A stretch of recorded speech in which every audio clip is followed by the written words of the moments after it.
যারা যারা জাপানে আসবেন তাদের জন্য ভালো অপরচুনিটি আছে। দেখেন, এই যে বারবিকিউ বা জাপানিজ ভাষায় যেটা বলে একটা থাবে হোদাই দোকানে, এটা ইয়াকিনিকু বলে যে বারবিকিউ।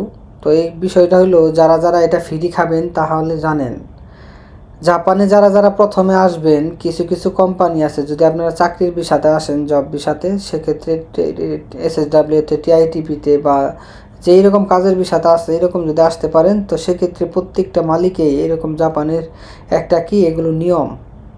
তো ভাইকে আজকে আমি জিজ্ঞেস করলাম, ভাই আজকে কত টাকা খাবো? ভাই বলতেছে যে 20,000 টাকা। তো এবার বিকেউ যে আমরা দুইজনে খাইতেছি এখানে 20,000 টাকা। দেখেন কি সুন্দর, মানে খুবই তৃপ্তি সহকারে খাওয়া যায়, পেট চুক্তি খাবার, মানে যত খাইতে পারেন। হ্যাঁ, মানে 20,000 টাকা।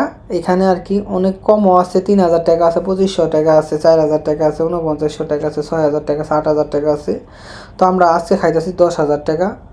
বিভিন্ন ধরনের ফল খাইতেছি আর কি। আমি আর ভাই দুইজনে টোকিও এয়ারপোর্টে জব করি, একসাথে জব করি একই কোম্পানিতে। তো আমরা দুইজনে মাঝে মাঝে আইসে খাই আর কি এগুলা। তো আপনারা যদি জাপানে আসেন, দেখেন মালিকের তরফ থেকে প্রত্যেক মাসেও আপনারা ফ্রি খাইতে পারেন, আবার প্রতি সপ্তাহেও খাইতে পারেন, আবার মনে করেন যে বছরে একবার খাইতে পারেন বা দুইবার খাইতে পারেন বারবিকিউ পার্টির সময়। কারণ মালিক এরকম পার্টি দেয় ছাত্র, মানে যত ওয়ার্কার আছে তাদেরকে নিয়ে। কেন? তারা জানে যে এটা নিয়ম জাপানে, যে জানে যে সবাই একসাথে খাইলে কথাবার্তা হবে, সব কিছু কি একটা বন্ধুত্ব তৈরি হবে, সেই জন্য এই পার্টিগুলা করে। তো অনেক সুস্বাদু খাবার আমি খাইতেছি, টমেটো আছে, শাকসবজি আছে, মানে গুস্ত খাইলে হবে না, টমেটো নিছি কারণ একটু শাকসবজি খাওয়ার প্রয়োজন শরীরের জন্য। তার আগে 2 দিন গুস্ত খাই আসছি, এই জন্য একটু শাকসবজি মিশিয়ে খাইতেছি। আর এই সস এগুলো হইতেছে পাতা, এই পাতা দিয়ে কিন্তু ওই সসটা ভিজে, মানে গুস্ত, ওই যে দেখতেছেন গুস্ত পাতার মধ্যে দিয়ে বলটায় খাওয়া লাগে। আর হইতে পেপসিকাম, ওই হইতেছে সেই আর কি বলে আর কি, বাংলাদেশে এটা হইতেছে এদো মামা বলে আর কি। তো আমার কিন্তু ব্যাকগ্রাউন্ডের মিউজিকটা বা আমার কণ্ঠ যে কথা বলতেছে এগুলো কিন্তু কাটিয়ে দিচ্ছি, একটা ব্যাকগ্রাউন্ডের মিউজিক ছিল, সেজন্য কপিরাইট ধরার একটা চান্স থাকতে পারে। তো আমি রাখতে চাইতেছি না। ভাইয়ের কাছে আমরা শুনবো যে ভাই, এই ভাইটা হইতেছে আমার বড় ভাই, উনি SSW2 ভিসাতে ওনার বউ নিয়ে আসছে, SSW2 ভিসাতে আছে, ঠিক আছে, হানাদা এয়ারপোর্টে জব করে। তো ওনার কাছ থেকে আমরা কিছু শুনতেছিলাম আসলে, কিন্তু বাইরের যে সাউন্ডের সমস্যা করছে তার ওনার কথাগুলো আমি বলি। বাইরে বলছি, ভাই আপনি যে SSW2 ভিসা পাস করে যে বউ নিয়ে আসছেন, এটা আমার দর্শকদের একটু বলেন যে কিভাবে তারা করবে।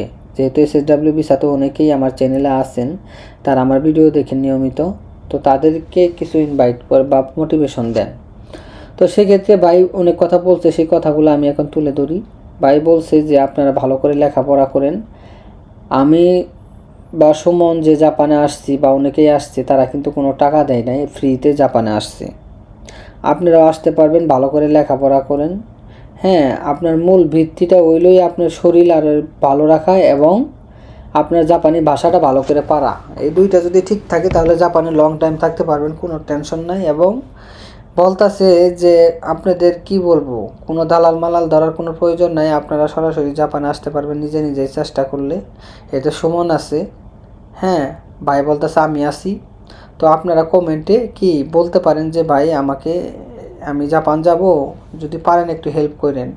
হ্যাঁ, যে বিভিন্ন ইনফরমেশন বা কীভাবে আসবেন, ভিসা কোন ভিসাতে আসবেন, হ্যাঁ, তো ভিসা কীভাবে করাই দেয়, কোম্পানি কীভাবে পাওয়া দেয়, এগুলা সম্বন্ধে যদি হেল্প লাগে এগুলো আমাকে আমাদের বললেন ভাই, এগুলো বলতেছে। তো যাই হোক, আমরা কিন্তু জাপানে ফ্রি আসছি, তো ফ্রি এসে এনে লক্ষ লক্ষ টাকা ইনকাম করি, মাঝে মাঝে সেই টাকা থেকে 10,000, 15,000, 20,000 এরকম প্রতি মাসে আমরা খাই। কেন খাই? এগুলো গুস্ত খাইলে, আজকে এই গুস্ত খাইতেছে, আবার অন্য জায়গায় অন্য খাবার খাই, বিরিয়ানি খাইতে যাই, হালাল ফুড আছে, হালাল ফুড এগুলো খাই, সব আমরা হালাল ফুডে খাই। তো বিশেষ করে হইলো ওই যে চিংড়ি মাছ, হ্যাঁ, এগুলো খাইতেছে খুবই সুস্বাদু। আর হইতেছে জাপানে যেহেতু আসবেনই, সেক্ষেত্রে ভালো করে প্রিপারেশন নেন, একটাই ভাষাটা ভালো করে পারা। আমিও খুব ভালো জাপানিজ পারতাম, আমার ভাই খুব ভালো জাপানিজ পারে। তো আমি বাংলাদেশে 8 মাস ছুটিতে যাওয়ার কারণে আমি জাপানিজ ভাষা অনেকই ভুলে গেছি। জাপানে কিন্তু আসার পরিকল্পনা ছিল না, আবার ভাই বললো যে আর করো না, আবার আসো জাপানে, পরে জাপানে আবার আসা হইলো। আমি কিন্তু জাপান থেকে চলে গেছিলাম। কারণ একটু ফ্যামিলিগত সমস্যা ছিল। তো যাই হোক, মনে করেন যে এদো মামা খাইতেছে, এটা অনেক মজার, বাংলাদেশের সের মতো। এরা কিন্তু লবণ দিয়ে সিদ্ধ করে, তো এটা খুব ভাল লাগে, মজা লাগে। এদো না, এদো মামা বলে আর কি। জাপানে আসলে যখনকার এগুলো খাবার খাইতে যাবেন, তখনকার মনে করেন যে এদো মামাটা নিবেন, দেখবেন যে ব্যাপক ভাল লাগে। যখনকার খাবার গুস্ত টুস্ত অর্ডার দিবেন, সমানে তো আসবে, রবটে দেওয়া যাবে। তো সেক্ষেত্রে দেখেন এই যে এদো মামা, তারপরে অনেক সবজি টবজি নিয়ে রাখবেন, যে ফ্রি সময়টা এগুলো খাইতে পারেন। এই যে বাই পড়তেছে, ওই পুরা সময়টা যে আপনারা এগুলা খাইতে পারেন। আপনাদেরকে ভাই অনেক ইনভাইট দিছে, মোটিভেশন দিছে, এগুলো আমি কিছুটা তুলে ধরলাম। আমি তো ভাইয়ের মতো সম্পূর্ণ তুলে ধরতে পারব না, কারণ এক একজনের কথা এক এক রকম হইতে পারে। যতটুকু আমি পারছি তুলে ধরলাম। আর বিষয় হলো ভাই আবার বলতেছে যে আপনারা ভালো করে লেখাপড়া করেন, হ্যাঁ, SSW ভিসাতে আসেন, ভালো টাকা ইনকাম করতে পারবেন। এখানে ভালো সুযোগ আছে, সুবিধা আছে, এখানে লং টাইম থাকারও কি অপরচুনিটি আছে। কেন আছে? বাংলাদেশের যে অবস্থা, নিজেরাই তো অনেকেই ভাত পায় না, তারপরে খাইতে কষ্ট, তারপরে মনে করেন যে কি একজন টাকা আলাওরে কেউ দেখতে পারে না, একজন টাকা নাই তারও দেখতে পারে না, এই দেশে এগুলা নাই। তো সেক্ষেত্রে মনে করেন যে সেই দেশে, বাংলাদেশে যে অভাব, 10,000 টাকা ইনকাম করতে কত কষ্ট। আর এখানে আপনারা দেখেন খালি 1-1.5 ঘন্টা, মানে 90 মিনিট সময় পেট চুক্তি খাওয়া যত খাইতে পারি, এইখানেই 10,000 টাকা।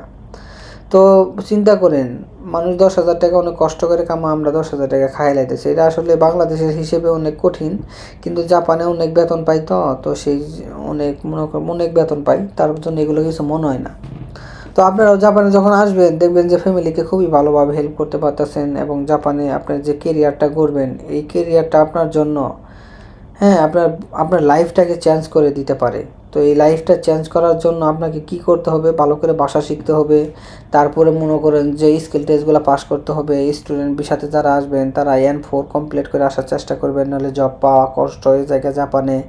এবং যারা ওয়ার্ক ভিসায় আসবেন, গিজেনকুকু ভিসায় আসবেন, ইন্টারন্যাশনাল জব ভিসায় আসবেন, সেক্ষেত্রে আপনারা কি জাপানিজ ভাষা বা যে একটা ভাষা আছে বা অন্য একটা ভাষা আছে, এগুলো বি বি বি B2 বলে, তারপরে মনে করেন যে আবার JLPT N2 বলে। তো এইগুলো ভাষা আপনাদের জানতে হবে। যদি সার্টিফিকেট না থাকে, সেক্ষেত্রে কিন্তু জব বিষয়ে আইসেন না। জব বিষয়ে আসলে, হ্যাঁ, শুধু ইন্টারন্যাশনাল জব বিষয়ের কথা বলতেছি, এটা যে কেন আসবেন না, অন্য বিষয়তে আপনারা আসেন, কেন আসবেন না? ইন্টারন্যাশনাল জব বিষয়তে যারা আসছে, N5 পাস করে আসছে জাপানে, অনেকেই কিন্তু N5ও পাস করে নাই। জাপানে আইসে কোনো রকম টাকা টুকে দিয়ে 15-20 লক্ষ, 12 লক্ষ, 14 লক্ষ টাকা দিয়ে আসছে। আসার পরে দেখেন যে এখানে কিছুই পায় না, জাপানি ভাষা, কাজও পারে না। তাদের ভিসা হইতেছে স্পেশালিস্ট ভিসা, মানে ইঞ্জিনিয়ার ভিসা, কিন্তু তাদের কাজের ধরন লেবারের কাজ করা। কেন? তারা ভাষা পারে না।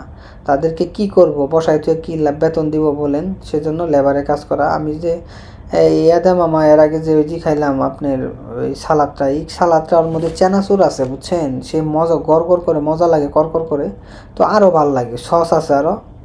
তো যাই হোক, বারবিকিউ কিন্তু ব্যাপক মজা জাপানে, ঠিক আছে? আপনার আইলে খাবেন।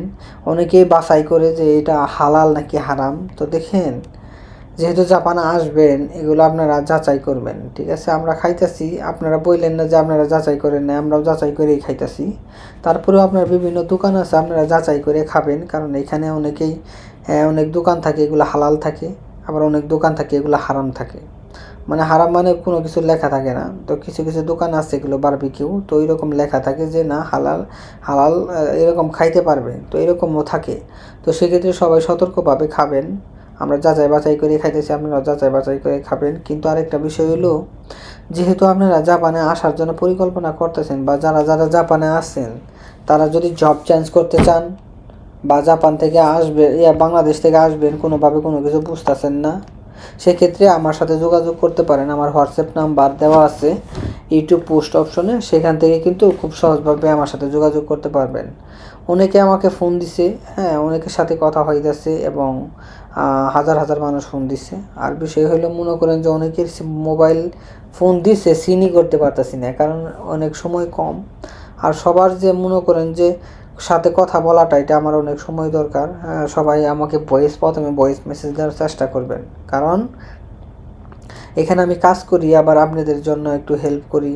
হ্যাঁ, সবাইকে মনে করেন যে ভিসার ব্যাপারে কোম্পানি ঠিক করে দেই, তারপরে মনে করেন এম্বাসিতে মাঝে মাঝে যাওয়া লাগে, আবার মনে করেন যে এই যে আপনি মনে করেন যে আপনাদের ভিডিও উপহার দেই, এগুলো বানাই দেই, মানুষ অনেকের হেল্প করি, অনলাইনে আবেদন করে দিই কোম্পানির। তো বিশেষ করে অনেক ব্যস্তর মধ্যেই থাকি। আবার কেউ মনে করেন না যে যোগাযোগ করতেছেন আমার সঙ্গে, আমি মেসেজ দিলাম এরকম মনে করেন না। কারণ কি জানেন, এরকম মনে করাটা ভুল হবো, কারণ আমি তো একজন ব্যস্ত মানুষ, আমি কর্ম করি। সেক্ষেত্রে আমার সঙ্গে যতটুকু সময় থাকে, আমারও তো ফ্যামিলি আছে, তো ফ্যামিলির কাছে মনে করেন যে একটু সময় দেওয়া লাগে, আপনাদের সময় দেওয়া লাগে, আবার ভিডিও বানার লাগে, আবার মনে করেন আপনাদের ভিসার আবেদন করে দেওয়ার লাগে, এম্বাসিতে একটু দৌড়াদৌড়ি করার লাগে আপনাদের জন্য, কাগজপাতির জন্য। তো এইগুলো বিষয়ে অনেক কিছু সমস্যা আছে, বুঝছেন, এই জন্য আমার একটু সময় কম পাই। তো যাই হোক ভাই, জাপানে আসবেন খুবই ভালো মন মানসিকতা নিয়ে আসবেন। আপনাদের কাছে একটা অনুরোধ করি, জাপানে আসার মতো মন মানসিকতা তৈরি করুন এবং ফ্যামিলিকে ভালো করে বুঝান যে জাপানে অনেক টাকা, লক্ষ লক্ষ টাকা। এই দেখেন আমি পাতা খাইতেছি, এই দেশে আসলে পাতা খাইয়ে থাকার লাগবো, বুঝছেন। পাতা না খাইলে আপনার বুদ্ধি হবো না, পাতা না খাইলে আপনার ভালো লাগবো না। এই দেশে লতা পাতা খাইয়ে এই দেশের মানুষ বেশি বাসে তার জন্য। তো সকলেই ভালো থাকবেন, কি জাপানে আসার জন্য চেষ্টা করবেন, সকলের জন্য খুবই ভালো একটা পরামর্শ ইনশাআল্লাহ।